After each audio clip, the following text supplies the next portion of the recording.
ਅੱਜ ਛੁੱਟੀ ਦਾ ਦਿਨ ਸੀ ਤੇ ਮਾਨ ਸਾਹਿਬ ਨੇ ਸਵੇਰ 7:30 ਵਜੇ ਉਠਾ ਲਿਆ ਕਿ ਚੱਲ ਯਾਰ ਕਿਤੇ ਨਾਸ਼ਤਾ ਕਰਕੇ ਆਈ। ਸ਼ੇਰ ਖਾਨ ਸਾਡਾ ਪੁਰਾਣਾ ਤਲਕਦਾਰ ਹੈ, ਸਾਰੀ ਜਵਾਨੀ ਸਾਊਦੀਆ ਮਜ਼ਦੂਰੀ ਕਰਦਾ ਰਿਹਾ ਤੇ ਹੁਣ ਪਿਛਲੀ ਉਮਰੇ ਆਪਣੇ ਵਤਨ ਆਪਣੇ ਘਰ ਵਾਪਸ ਆ ਕੇ ਤੇ ਇੱਕ ਨਾਸ਼ਤੇ ਦਾ ਪੁਆਇੰਟ ਸ਼ੁਰੂ ਕੀਤਾ।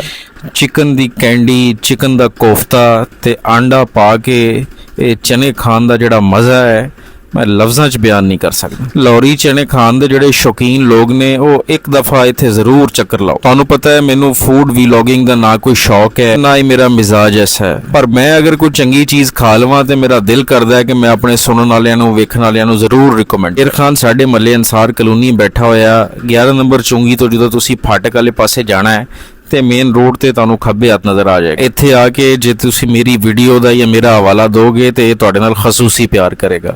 ਚਣਿਆਂ ਤੋਂ ਫਾਰਗ ਹੋ ਕੇ ਠੰਡੀ ਮਿੱਠੀ ਲੱਸੀ ਮਲਾਈ ਮਾਰ ਕੇ ਕਿਆ ਬਾਤ ਹੈ। ਤੇ ਆਖਰ ਤੇ ਮੇਰੀ ਕੋਟੇਸ਼ਨ ਤੁਸੀਂ ਹਮੇਸ਼ਾ ਯਾਦ ਰੱਖਣੀ ਹੈ ਕਿ ਰੱਜ ਕੇ ਖਪੋ ਯਾਨੀ ਮਿਹਨਤ ਕਰੋ, ਰੱਜ ਕੇ ਖਾਓ ਤੇ ਬੇਹੋਸ਼ ਹੋ ਕੇ ਸੋ ਜਾਓ।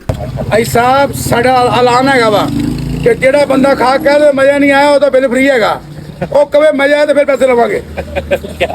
ਠੱਕ ਫਰੀਦ ਜਾਂ ਫਰੀਦ ਇਹ ਵੀ ਨਾਲ ਕਰਾਂਗੇ।